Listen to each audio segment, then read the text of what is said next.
नमस्कार। डेली 30 कार्यक्रम में आपका बहुत बहुत स्वागत है। आईएएस प्रेप एकेडमी पर हर रोज शाम 8 बजे आप इस कार्यक्रम को प्राप्त कर सकते हैं, सुन सकते हैं। अगर आप नए हैं तो आपको कुछ नहीं करना है ये कार्यक्रम ज्वाइन करने के लिए। बस आईएएस प्रेप एकेडमी की इस चैनल को सब्सक्राइब कर लेना है, बेल आइकॉन को अवश्य प्रेस कर देना है, जिससे आपके पास नोटिफिकेशन पहुंच जाए। रोज 8 बजे ये कार्यक्रम आपके सामने आपके लिए प्रस्तुत किया जाता है और ये एक ऐसा कार्यक्रम है, इससे आप यूपीएससी, यूपीपीएससी और साथ में बीओ, आरओ, एआरओ जो भी परीक्षाएं आप देने जा रहे हैं, हर एक परीक्षा के लिए बहुत ही काम का कार्यक्रम है। केवल काम की बातें यहाँ पर होती हैं, फालतू बातें, किस्सा कहानी यहाँ पर नहीं होती है। केवल उतनी बातें जो आपके एग्जाम के लिए जरूरी है। आज हम जो टॉपिक को डिस्कस करने जा रहे हैं वो टॉपिक है जीवमंडल और बायोम। उसके 20 प्रश्नों को यहाँ पर हम डिस्कस करेंगे, लेकिन उसके पहले हम आज देखेंगे 10 प्रश्न आज के करंट अफेयर के। करंट अफेयर के जो ये प्रश्न होते हैं, इसमें केवल करंट अफेयर के फैक्ट को हम डिस्कस नहीं करते हैं, बल्कि रिलेवेंसी देखते हैं कि इससे रिलेवेंट कौन सा प्रश्न और बन सकता है, ट्रेडिशनल प्रश्न कौन सा बन सकता है। जैसा कि पहला ही प्रश्न है, तो यहां पर हम जीएस के पोर्शन को कवर करने की कोशिश करते हैं करंट अफेयर के माध्यम से। पहला प्रश्न है, निम्नलिखित कथनों पर विचार कीजिए। गुटनिरपेक्ष आंदोलन की शुरुआत 1961 में बेलग्रेड में की गई थी। ये प्रश्न कहां से आया? ये प्रश्न इसलिए आया क्योंकि 4 मई 2020 को प्रधानमंत्री मोदी ने एक वीडियो कॉन्फ्रेंस के माध्यम से एक शिखर सम्मेलन में भाग लिया है। वो शिखर सम्मेलन था नैम का, गुटनिरपेक्ष आंदोलन का वो शिखर सम्मेलन था। इसीलिए यहाँ पर यह प्रश्न सेट किया गया है। आपसे ये नहीं पूछा जाएगा कि ये वीडियो कॉन्फ्रेंसिंग के माध्यम से किसने भाग लिया और कहाँ बैठकर भाग लिया, या कैसा ये आंदोलन है जिसमें वीडियो कॉन्फ्रेंसिंग के जरिए भाग लिया जा रहा है। तो ये अगर प्रश्न बनाना होगा तो गुटनिरपेक्ष आंदोलन के बारे में प्रश्न बनाया जाएगा। पहला स्टेटमेंट बिल्कुल सही है, 1961 में इसकी स्थापना या शुरुआत की गई थी। स्थापना नहीं कहेंगे, शुरुआत की गई थी। और दूसरा स्टेटमेंट है कि भारत की तत्कालीन प्रधानमंत्री इंदिरा गांधी ने इसमें महत्वपूर्ण भूमिका अदा की थी। दूसरा स्टेटमेंट गलत है क्योंकि उस समय पंडित जवाहरलाल नेहरू हमारे यहाँ के प्रधानमंत्री हुआ करते थे। पंडित जवाहरलाल नेहरू ने यूगोस्लाविया के राष्ट्रपति थे Tito, Broz Tito, Joseph Broz Tito, उनके साथ मिलकर महत्वपूर्ण भूमिका निभाई थी। शीत युद्ध के दौरान यह अस्तित्व में आया था और इसका उद्देश्य 9 स्वतंत्र देशों को किसी गुट, अमेरिका व सोवियत संघ में शामिल होने के बजाय तटस्थ रहना, गुट निरपेक्ष, यानी कि गुट से निरपेक्ष रहना है, किसी भी गुट में शामिल नहीं होना है। शीत युद्ध चल रहा था यूएसएसआर और यूएसए के बीच में, उन दोनों में किसी का भी पक्ष हम नहीं लेंगे, हम तटस्थ रहेंगे। और गुट निरपेक्ष आंदोलन में 120 सदस्य अभी तक शामिल हैं, 17 इसके पर्यवेक्षक राष्ट्र हैं। तो पहला स्टेटमेंट इसका सही है, ए ऑप्शन इसका करेक्ट हो जाएगा। कल का जब डेली 30 हम डिस्कस कर रहे थे, तो कल के 15 नंबर प्रश्न में, जिसमें हमने तांबा, वो मतलब जीतल और टका के बारे में बात की थी, तो उसमें आंसर तो हमने सही डिस्कस किया था, लेकिन उसमें आंसर ऊपर नीचे कर दिया गया था, हमारे द्वारा ही किया गया था। और उसको जब मैंने आंसर टिक किया तो ये सी वाला ऑप्शन डी पे था और डी वाला ऑप्शन सी पे था। मुझसे चूक हुई और दोनों गलत बताना था मुझे कि ना पहला सही है ना दूसरा। तो वो ऑप्शन सेट था सी पर, मैंने बोल दिया डी। तो उसको मैंने पिन पोस्ट में डाल दिया था, देख लीजिएगा। और आप लोग इतने होशियार हैं। भारत मार्केट क्या है? दूसरा करंट अफेयर का ये प्रश्न है। ऑनलाइन सब्जी क्रय केंद्र, राष्ट्रीय ई कॉमर्स मार्केट प्लेस। तो बी ऑप्शन इसका सही है, राष्ट्रीय ई कॉमर्स मार्केट प्लेस है ये। Confederation of all India traders, CAIT, इसने मार्केट में भारत मार्केट नामक एक राष्ट्रीय ई कॉमर्स प्लेस लॉन्च किया है। यानी कि ये जो है राष्ट्रीय ई कॉमर्स मार्केट प्लेस है, जिसको CAIT ने लॉन्च किया है। इस पोर्टल में खुदरा विक्रेताओं की भागीदारी सुनिश्चित की जाएगी और इस मंच में 95% खुदरा व्यापारियों को लाने का लक्ष्य रखा गया है। जितने भी टोटल खुदरा व्यापारी हैं उनमें से कहा गया है कि 95% को इसके दायरे में लाया जाएगा और यह पहल वाणिज्य और उद्योग मंत्रालय द्वारा निर्देशित और समर्थित है, यानी कि वो इसको डायरेक्ट करेंगे। तो बी ऑप्शन इसका करेक्ट है। हाल ही में मुख्यमंत्री शहरी रोजगार गारंटी नामक कार्यक्रम किस राज्य सरकार द्वारा शुरू किया गया? ये थर्ड नंबर प्रश्न है। तीसरे प्रश्न का सही उत्तर जो है ये है हिमाचल प्रदेश। हिमाचल प्रदेश में अभी मुख्यमंत्री शहरी रोजगार गारंटी कार्यक्रम शुरू किया गया है, जिसका उद्देश्य है कि जो शहर में रह रहे लोग हैं उनको कम से कम 120 दिन का रोजगार उपलब्ध कराया जाए, कम से कम 120 दिन का रोजगार इनको दिया जाए। और कैबिनेट ने यह भी घोषणा की है कि जो लोग कार्यरत होंगे उन्हें भी अपने कौशल को उन्नत करने के लिए प्रशिक्षण भी दिया जाएगा, यानी कि जो ऑलरेडी काम कर रहे हैं उनके लिए प्रशिक्षण कार्यक्रम चलाया जाएगा।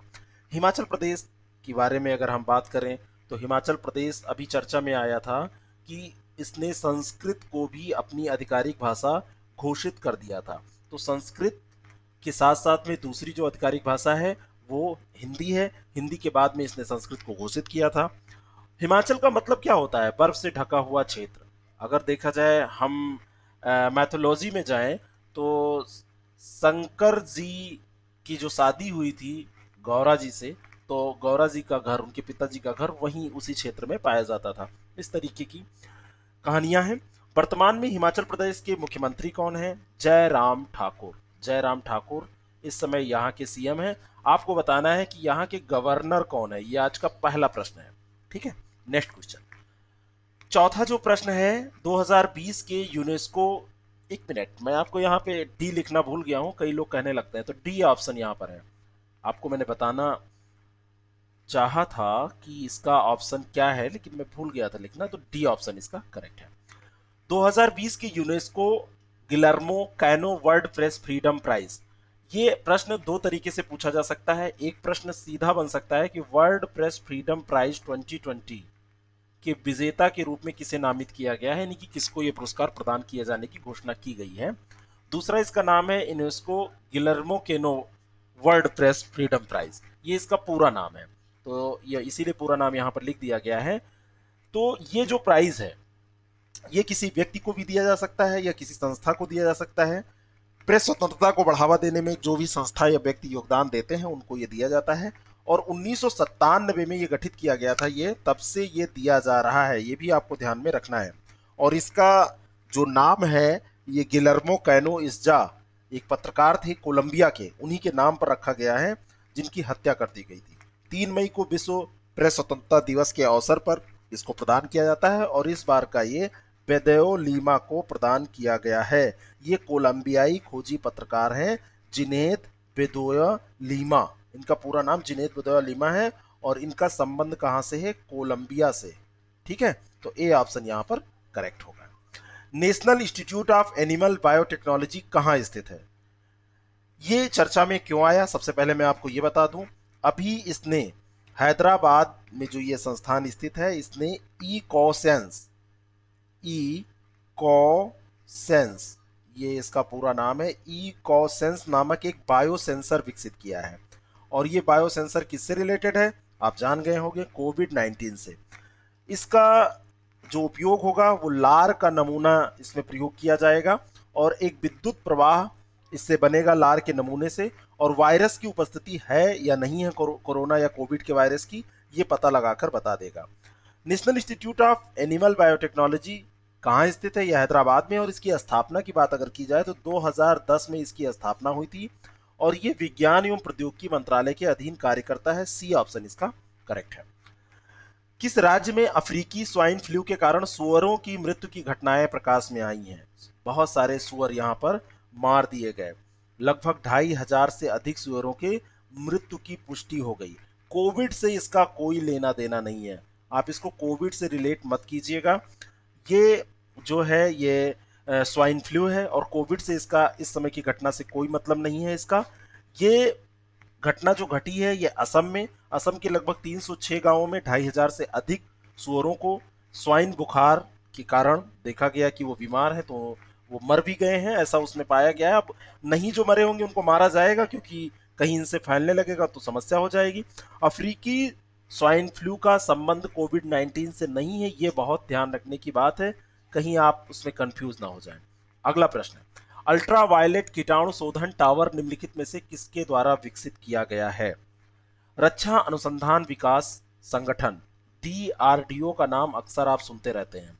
इसने रासायनिक मुक्त और तेजी से कीटाणु शोधन के लिए अल्ट्रा वायलेट कीटाणु शोधन टावर विकसित किया है और इसका नाम इसने रखा है यूवी ब्लास्टर।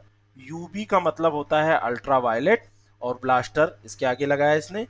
ये जो उपकरण है ये अल्ट्रा वायलेट आधारित सैनिटाइजर है, ये उच्च तकनीकी सतहों जैसे कंप्यूटर, इलेक्ट्रॉनिक उपकरण, अन्य गैजेट जो हैं इनको कीटाणु रहित करने के लिए बहुत ही सहायक सिद्ध होगा। तो इसका जो विकास किया है, किसने किया है? DRDO ने। डी ऑप्शन इसका करेक्ट है। द सरेस कलेक्शन का संबंध किससे है? क्या है द सरेस कलेक्शन? केंद्रीय ग्रामीण विकास और पंचायती राज मंत्री हैं नरेंद्र सिंह तोमर। उन्होंने अभी गवर्नमेंट ई मार्केट प्लेस, जिसको आप शॉर्ट फॉर्म में जेम नाम से जानते हैं, government e market place, GeM अगर आपसे पूछा जाए, जब आप मेंस एग्जाम लिखते हैं तो कई बार जेम शब्द का भी उपयोग कर लेते हैं, जिसका फुल फॉर्म होता है गवर्नमेंट ई मार्केट प्लेस। तो इस पे द सरस कलेक्शन लॉन्च किया इन्होंने, तोमर जी ने। ये ग्रामीण एवं सहायता समूहों द्वारा बनाए गए जो दैनिक उपयोगिता उत्पाद हैं उनको ये प्रदर्शित करता है।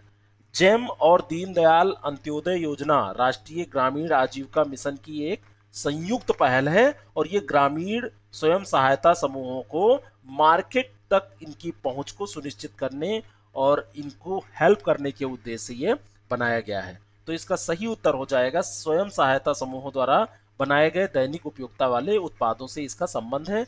ए ऑप्शन इसका करेक्ट हो जाएगा। 2021 राष्ट्रमंडल युवा खेलों को कब तक के लिए स्थगित कर दिया गया? राष्ट्रमंडल युवा खेल जो हैं ये हर 2 साल पर आयोजित किए जाते हैं। 2021 में जो राष्ट्रमंडल युवा खेल होने थे इनको इसलिए स्थगित किया गया है क्योंकि टोक्यो में जो ओलंपिक होने वाला है वो पहले होने वाला था 8 अगस्त 2020 से, लेकिन 8 अगस्त 2020 से इसको कैंसिल करना पड़ा और इसको आगे बढ़ा दिया गया है 21 में। तो अब 21 में इसकी और राष्ट्रमंडल की दोनों की खेलों की डेट टकराएगी, इसलिए इसको 2023 तक स्थगित कर दिया गया है। बी ऑप्शन इसका करेक्ट है, और ये निर्णय लिया है कॉमनवेल्थ गेम फेडरेशन के कार्यकारी बोर्ड ने। ठीक है। 17वां ये राष्ट्रमंडल युवा खेल था जो 1 अगस्त से 7 अगस्त के बीच 2021 में आयोजित किया जाना था। अब 2023 तक इसको कैंसिल कर दिया गया है। नेक्स्ट क्वेश्चन और करंट अफेयर का आज का लास्ट प्रश्न है, किसान सभा एप्लीकेशन निम्नलिखित में से किसके द्वारा लॉन्च किया गया है? किसान सभा जो एप्लीकेशन है ये किसानों को माल ढुलाई और आपूर्ति श्रृंखला से जोड़ने के लिए लॉन्च किया गया है, और इस एप्लीकेशन का यही उद्देश्य है कि किसानों को समय पर सहायता मिल सके और उनके लाभ बढ़ सके, उनके जो बेनिफिट्स हैं वो बढ़ सकें। इसका जो विकास किया है council of scientific and industrial research central research institute ने ये लॉन्च किया है, और ये है CSIR CRRI CSIR यानी कि council of scientific and industrial research. इसका जो है सेंट्रल रूड रिसर्च इंस्टीट्यूट, ये इसने इसको डेवलप किया है। तो ये सी ऑप्शन इसका करेक्ट हो जाएगा। अब आज का टॉपिक हम देख लेते हैं। आज के टॉपिक के 20 प्रश्न हम देखते हैं जो कि है जीवमंडल और वायु। इन्वायरमेंट एंड इकोलॉजी के अंतर्गत ये टॉपिक आता है। यूपीएससी के लिए ये टॉपिक बहुत ही इंपॉर्टेंट हुआ करता है। यूपी पीसीएस भी अब ऐसे प्रश्न बहुत ज्यादा पूछने लगा है। आप उम्मीद कर सकते हैं कि आरओ या आरओ के एग्जाम में भी आपको भले ही छोटे प्रश्न मिले लेकिन जरूर मिलेंगे। पीओ के एग्जाम में भी आपको ये प्रश्न मिलेंगे। अन्य आयोगों में भी इस टॉपिक से प्रश्न पूछे जाते हैं। निम्नलिखित में से कौन सा या से कोर प्रभाव का या के उदाहरण है या है? यानी कि एक होंगे तो सा हो जाएगा, बहु होंगे तो से हो जाएगा, इसीलिए ऐसी लैंग्वेज का उपयोग किया जाता है।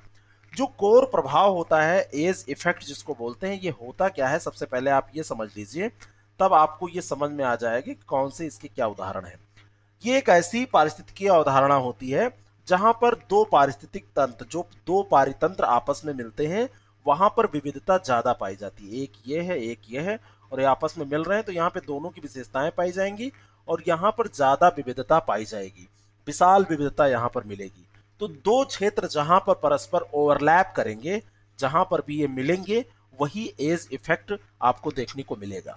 पर्वत व घाटी का मिलन स्थल, एस्चुरी जहां पर समुद्र से मिलती है वो, चाहे जंगलों के अंतिम बिंदु वो, ये सभी कोर प्रभाव के उदाहरण हैं। इस तरीके से डी ऑप्शन इसका करेक्ट हो जाएगा। नेक्स्ट क्वेश्चन, इकोटोन के संबंध में निम्नलिखित में से कौन सा कथन सत्य है? इकोटोन को हिंदी में क्या कहते हैं? सबसे पहले आप ये जानिए। इकोटोन वैसे आप जान रहे हैं, इकोटोन नाम से ही कई बार प्रश्न पूछा गया है, लेकिन अगर इसका हिंदी शब्द यूज किया जाएगा तो उसका हिंदी शब्द होता है संक्रमिका। संक्रमिका, अगर आप हिंदी में जानते हैं तो संक्रमिका के बारे में आपसे पूछा जा रहा है। पहला स्टेटमेंट है कि ये दो या दो से अधिक पारिस्थितिकी तंत्र का संक्रमण क्षेत्र होता है। जब नाम ही संक्रमिका है तो ये होता है। पहला ऑप्शन बिल्कुल करेक्ट है। इकोटोन सदैव बहुत छोटे क्षेत्रों में पाए जाते हैं, ये गलत है, क्योंकि इकोटोन छोटे से लगाकर चारागाह, जंगल, छोटे छोटे क्षेत्रों से लगाकर विशाल क्षेत्र, बड़े जंगल, रेगिस्तान, पूरा एक एरिया, एक समुद्र बड़ा, यहां तक हो सकते हैं। तो दूसरा स्टेटमेंट तो गलत हो गया। जहां पे भी सदैव, केवल, है ना, ये जो शब्द आते हैं वहां पे आपको सतर्क होना होता है। इकोटोन में कोई पूर्ण विकसित जीव नहीं पाया जाता है, ये भी स्टेटमेंट गलत है, क्योंकि एक पूर्ण विकसित इकोटोन में कुछ ऐसे जीव पाए जाते हैं जो आसन्न समुदायों से पूरी तरह अलग होते हैं। ऐसे जीव भी इसमें पाए जाते हैं, ये इसकी विशेषता होती है। तो इस तरह से 12 नंबर प्रश्न का सही उत्तर केवल एक हो जाएगा। ए ऑप्शन इसका करेक्ट हो जाएगा। समझ में आपको आ गया? आपसे केवल अगर इकोटोन पूछा जाएगा तब भी आप प्रश्न कर देंगे, विशेषताएं पूछी जाएंगी तब भी आप कर देंगे। कल मैंने आप लोगों से कहा कि एक लाइक का बटन जरूर दबाइएगा, जिससे मुझे टॉनिक मिलती है। कल पता नहीं क्या हुआ, 4 डिसलाइक आए। तो आज दिखा दीजिए कि आप लोग इसको लाइक करते हैं। मैं जानता हूं कैसे लोग इसको डिसलाइक करते हैं, शायद वो पढ़ने वाले लोग नहीं होते हैं। हाँ, हो सकता है आप पढ़ने वाले हैं, आपको ये बातें पसंद नहीं आती हैं। कोई जरूरी नहीं है कि सबको ये अच्छा ही लगे। मेरी मेहनत है, मुझे अच्छी लगती है, इसलिए मैं आपसे ऐसा कहता हूँ। लेकिन जब ऐसा आता है तो मुझे शक होता है कि क्या कुछ गड़बड़ किया है मैंने। लेकिन आप लोग दिखा सकते हैं उन लोगों को जो इसको केवल बदमाशी में डिसलाइक करते हैं। ये सब मजाक की बातें हैं, लेकिन आपसे मैं करता हूं कि आप थोड़ा सा माइंड आपका हल्का हो जाए और आप आगे के प्रश्नों पर ध्यान दें। विस्तृत परास वाली प्रजाति जिस अन्य प्रजातियां पर निर्भर करती है कहलाती है, जिस अन्य प्रजातियों पर निर्भर करती है विस्तृत परास वाली प्रजाति, उसको क्या कहते हैं? यानी विस्तृत परास वाली प्रजाति जिस पर अन्य प्रजातियां निर्भर करती हैं। यहां पर मैं गलत बोल गया, मैं फिर से आपको समझा रहा हूं एक एक शब्द। ऐसे, विस्तृत परास वाली प्रजाति, यहां पर एक कॉमा लगाइए, जिस पर अन्य प्रजातियां निर्भर करती हैं कहलाती है क्या? यानी कि ऐसी प्रजाति जो विस्तृत परास वाली होती है और उस पर अन्य प्रजातियां निर्भर करती हैं। इसमें से इसका सही उत्तर होगा अम्ब्रेला प्रजाति। अब मैं समझा देता हूं अम्ब्रेला प्रजाति होती क्या है। यह प्रजाति विस्तृत परास वाली होती है और इस पर एक आपने नाम सुना होगा, अभी आगे भी प्रश्न आएगा, की स्टोन प्रजाति, कि उस पर कई प्रजातियां निर्भर करती हैं। अगर की स्टोन प्रजाति हटती है तो उससे क्या होता है, कई प्रजातियां उससे प्रभावित हो जाती। उसी से मिली जुली, उसी तरह की विशेषता रखने वाली यह अवधारणा है अम्ब्रेला प्रजाति की। इसका संरक्षण उसी निवास में रहने वाले अन्य जातियों के लिए भी संरक्षण का काम करता है। अगर आप अम्ब्रेला प्रजाति को बचाएंगे तो इसको बचाने के बाद में, इसको संरक्षित करने के बाद में अन्य बहुत सी प्रजातियां ऑटोमेटिक बच जाएंगी, क्योंकि इस पर कई अन्य प्रजातियां निर्भर करती हैं। तो कीस्टोन प्रजाति से ये थोड़ा सा भिन्न होती है, लेकिन विशेषताएं इसकी मिलती हैं। बी ऑप्शन इसका करेक्ट है। आगे कीस्टोन प्रजाति पे भी एक प्रश्न है। किसी बायोम में संकेतक प्रजाति से क्या तात्पर्य है? सबसे पहले हम इसको कर लेते हैं। तो संकेतक प्रजाति क्या होती है? संकेतक प्रजाति में ऐसे पौधे या जंतु आते हैं जो पर्यावरण परिवर्तन के लिए बहुत संवेदनशील होते हैं, बहुत सेंसिटिव होते हैं। अब ऑप्शन देखिए, जो पर्यावरण परिवर्तन के लिए कम संवेदनशील, ये गलत हो गया। जो बहुत संवेदनशील होते हैं, तो बी ऑप्शन इसका करेक्ट हो जाएगा। अगला है कि परिवर्तन का अंदेशा होते ही नष्ट हो जाते हैं, ऐसा गलत है। ऐसे प्रश्न बनाए जाते हैं, ऐसे ऑप्शन आपसे पूछे जाते हैं, इसीलिए मैंने इसको यहां पर सेट किया है। तो इसका बी ऑप्शन करेक्ट हो जाएगा। संकेतक प्रजाति जो होती है वो संवेदनशील होती है, यानी कि यह प्रजाति पारिस्थितिक तंत्र की हानि से तुरंत प्रभावित होती है, लेकिन अंदेशा होते ही नष्ट हो जाती है, ऐसा नहीं कह सकते। एक्सट्रीम स्टेटमेंट कभी सही नहीं होता है। तो अगर ये बहुत संवेदनशील है तो नुकसान से तुरंत प्रभावित होती है, तो आप इससे चेतावनी के तौर पर उपयोग इसका कर सकते हैं और इससे पता लगा सकते हैं कि कुछ परिवर्तन ऐसा तो नहीं होने वाला है। चेतावनी के तहत इसका उपयोग कर सकते हैं। जैसे जल प्रदूषण, वायु प्रदूषण, जलवायु में कोई परिवर्तन हो रहा हो, तो इसका संकेत इन प्रजातियों से हम प्राप्त कर सकते हैं। ठीक है, जैसे मछली को एक संकेतक प्रजाति के रूप में हम जान सकते हैं। अगर जल प्रदूषित हो रहा है, वाटर पोल्यूटेड हो रहा है, तो वहां पे जो फिशेस पाई जाएंगी वो क्या होंगी, मरने लगेंगी या उनमें कुछ ऐसा परिवर्तन दिखने लगेगा। अगला प्रश्न, कीस्टोन प्रजाति के संदर्भ में यहां पर 2 स्टेटमेंट दिए हुए हैं, आपको बताना है क्या ये सही है। कीस्टोन प्रजातियां यानी ये जातियां किसी समुदाय में प्रचुरता तथा जैवभार की अल्पता के बावजूद सामुदायिक अभिलक्षणों पर अपना प्रभाव दर्शाती हैं। बिल्कुल सही बात है ये। कीस्टोन प्रजाति की ये विशेषता है। और कीस्टोन प्रजाति की अवधारणा 1969 में 1969 में जीव विज्ञानी थे रॉबर्ट टी पेन, उन्होंने प्रस्तुत की थी। ये भी बात बिल्कुल सही है। सी ऑप्शन इसका करेक्ट है। वे प्रजातियां जो किसी समुदाय में प्रचुरता तथा जैवभार की अल्पता के बावजूद सामुदायिक अवलक्षणों पर अपना प्रभाव दर्शाती हैं, कीस्टोन प्रजाति ये कहलाती हैं। जैसे स्टारफिश और मैमल सहित इंटरटाइडल जोन में के समुद्री अकोसेरकी के बीच संबंध जो होते हैं, उनकी टिप्पणी और व्याख्या करने के लिए रॉबर्ट टी पेन ने यह अवधारणा प्रस्तुत की थी। इस अवधारणा को बाद में फिर आर डी डेविक और द्वारा इसको और ज्यादा सुस्पष्ट किया गया था। ये जातियां अन्य जातियों की आनुपातिक जो प्रचुरता होती है, इनको नियंत्रित करने में महत्वपूर्ण भूमिका निभाती हैं। ठीक है, तो कीस्टोन जातियां जो होती हैं, ये मतलब कुछ ही जातियां हैं जो ऐसा व्यवहार करती हैं। ठीक है, जैसे ये कड़ी के रूप में काम करती हैं, कहीं ना कहीं जैसे ये परागण को एक स्थान से दूसरे स्थान पर ले जाने के रूप में कार्य करती हैं। इस तरीके से अगर ये नहीं रह जाती हैं तो इनसे अन्य जो जीव जंतु हैं वो प्रभावित होने लगते हैं। तो सी ऑप्शन इसका करेक्ट हो जाएगा। अगला प्रश्न, टुंड्रा का अर्थ क्या है? टुंड्रा आपने वन क्षेत्र सुना होगा, बायोम सुना होगा, तो इसका अर्थ क्या होता है? टुंड्रा का अर्थ होता है ऊंची भूमि, और इसका दूसरा एक अर्थ होता है वृक्षविहीन पर्वतीय रास्ता। तो उपयुक्त दोनों सही हैं, सी ऑप्शन इसका करेक्ट हो जाएगा। 60 डिग्री से ऊपर जब जाएंगे आप, ये जो एरिया, ये 0 डिग्री विषुवत रेखा है, यहाँ पर जब 60 डिग्री से आप और उत्तर में जाएंगे, यूरोपीय और एशियाई भाग के और उत्तर में, तो वनस्पतियां वहां पर अत्यंत विरल होती हैं। ये जो बायोम क्षेत्र होते हैं, वहां पर तापमान बहुत कम होता है, और तापमान जब कम होगा तो वहां पर वनस्पतियां विरल पाई जाएंगी। टुंड्रा प्रदेश में आर्कटिक टुंड्रा, अल्पाइन टुंड्रा और अंटार्कटिक टुंड्रा, ये 3 प्रकार की जो क्षेत्र हैं, वनस्पतियों के क्षेत्र हैं, ये पाए जाते हैं। और टुंड्रा जो क्षेत्र की वनस्पतियां हैं, वो बौनी झाड़ियां हैं, दलदली पौधे हैं, काई है, लाइकेन है, ये सब यहां पर मिलेगा, ध्यान रखना। अगला प्रश्न, सवाना वनस्पति कहां नहीं पाई जाती है? भारत में पाई जाती है, बिल्कुल पाई जाती है। अफ्रीका में पाई जाती है, ब्राजील में पाई जाती है। लेकिन यूरोपीय जो क्षेत्र है, कोई भी, चाहे जर्मनी हो चाहे फ्रांस हो, यहां पर ये नहीं पाई जाएगी। डी ऑप्शन इसका करेक्ट है, क्योंकि ये आर्द्र शुष्क उष्णकटिबंधीय जलवायु जहां पर पाई जाएगी, वहीं पर सवाना वनस्पति पाई जाएगी। पार्क लैंड भूमि, जहां पर घास भूमियों के क्षेत्र में कुछ वृक्ष छोटे मोटे मिलेंगे, अधिकतर घास फूस मिलेगा, और बीच में एक आध कहीं कहीं वृक्ष आपको देखने को मिलेंगे, ऐसी ये भूमि होती है। ठीक है, और जैसे वेनेजुएला में इसको क्या कहते हैं? वेनेजुएला में इसको लानोज के नाम से जाना जाता है। वेनेजुएला में लानोज के नाम से जाना जाता है इसी बायोम को। हाथी मिलेंगे, चीता मिलेगा, जेब्रा मिलेगा, गीदड़, जंगली भैंसा, ये सब इसमें मिलेंगे। और इसको एक नाम से और जानते हैं, बड़े शिकारों की भूमि के नाम से जाने जाते हैं। और विश्व प्रसिद्ध जू यहाँ पर मिलेंगे। ठीक है, बड़े शिकारों की भूमि के नाम से प्रसिद्ध है, और विश्व प्रसिद्ध जू है ये। ठीक है, ये जहां पर विभिन्न प्रकार के ये हाथी, दरियाई घोड़ा, जंगली भैंस, हिरण, जेब्रा, ये सब आपको मिलेंगे। लेकिन अब धीरे धीरे ह्यूमन का जहां पर भी हस्तक्षेप होगा, मानव का जहां पर भी हस्तक्षेप होगा, वहां पे तो समस्या हो ही जानी है। अगला प्रश्न, देवदार और पाइन किस प्रकार के वनों के वृक्ष हैं? देवदार और पाइन, बहुत बार आपने नाम सुना होगा, साहित्य में देवदार का नाम आप सुनते रहे हैं। तो ये कैसे वृक्ष हैं? शंकुधारी वनों का नाम आपने सुना है? उत्तरी ध्रुव के आसपास यूरोप, एशिया और उत्तरी अमेरिका के जो पहाड़ी क्षेत्र हैं, उनमें फर, हैमलॉक, स्प्रूस, देवदार और पाइन, ये प्रमुख वृक्ष पाए जाते हैं। तो ये कैसे हैं? शंकुधारी वन, सी ऑप्शन इसके करेक्ट हो जाएगा।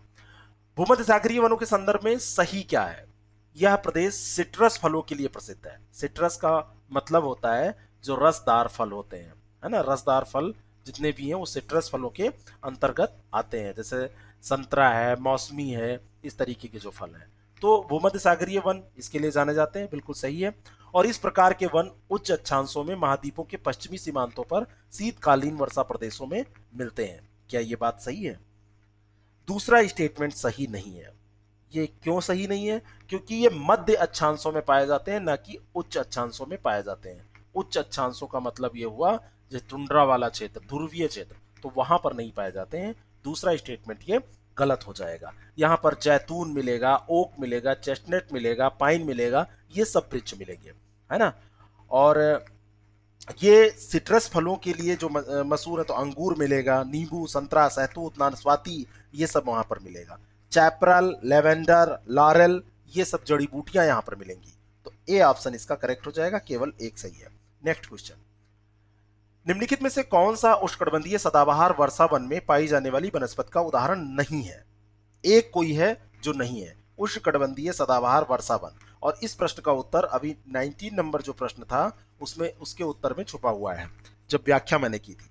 महोगनी यह है, आबनूस है, रोजवुड है, और चैपरल के बारे में मैंने बताया था, ये क्या है? चैपरल के बारे में मैंने बताया था कि ये भूमध्य सागरीय प्रदेश में पाई जाने वाली वनस्पति है।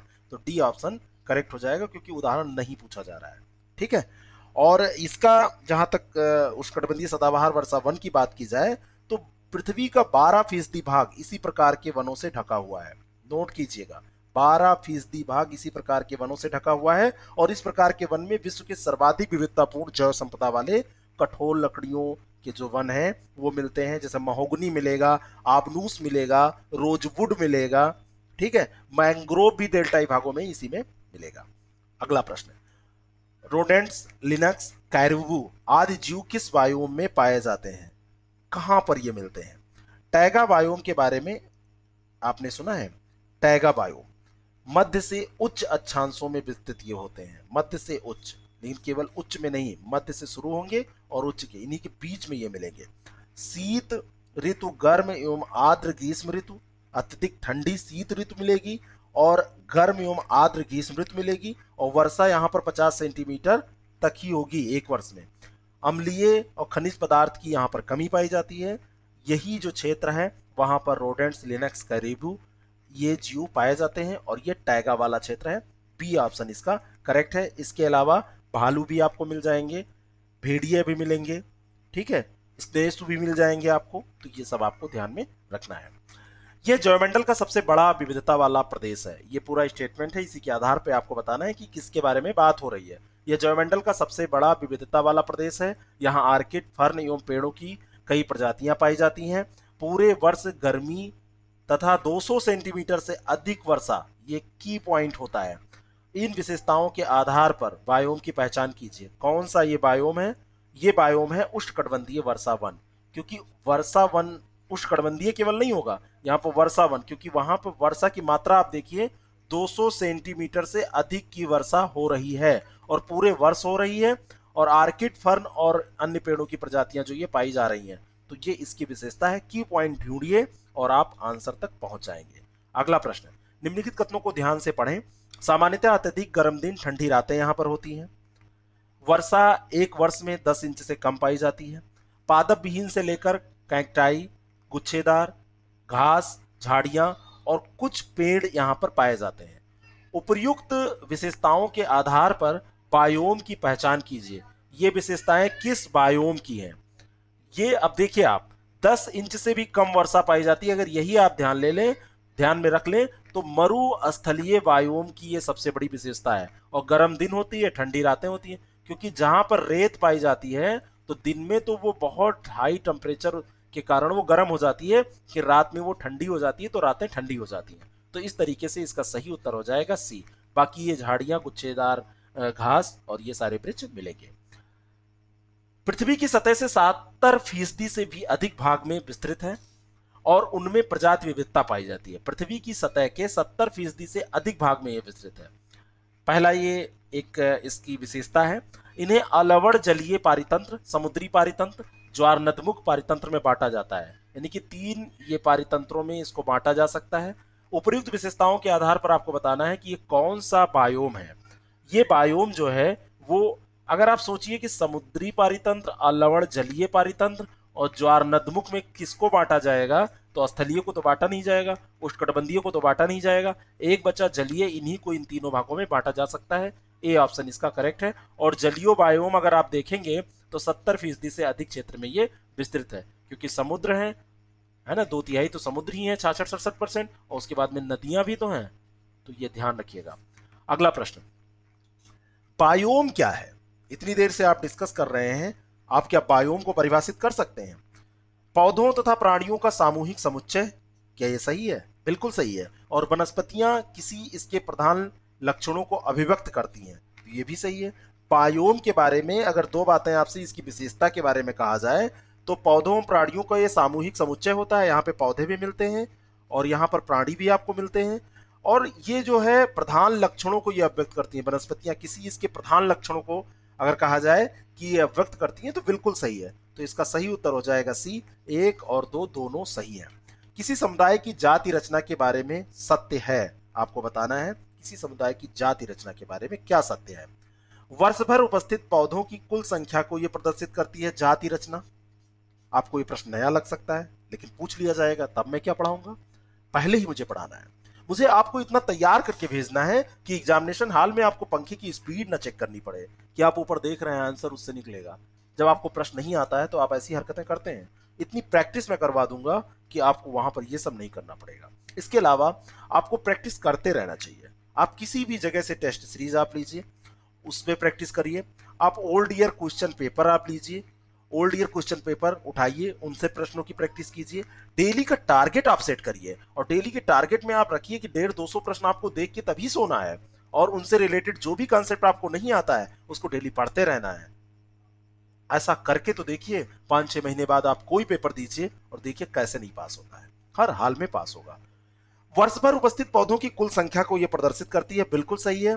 और दूसरे समुदाय से यह भिन्न होती है जाति रचना, ये भी सही है। और इसमें एक ही समुदाय के पादप जातियों में जंतुओं के अनुसार परिवर्तन हो सकता है, क्या ये बात सही है? ये भी सही है। किसी समुदाय में वर्ष भर उपस्थित पौधों की कुल संख्या की गणना को ही जाति रचना कहते हैं। वर्ष भर उपस्थित पौधों की कुल संख्या की गणना जो होती है उसी को जाति रचना कहते हैं। इस तरीके से इसका सी ऑप्शन करेक्ट है। 1 2 3 तीनों सही है।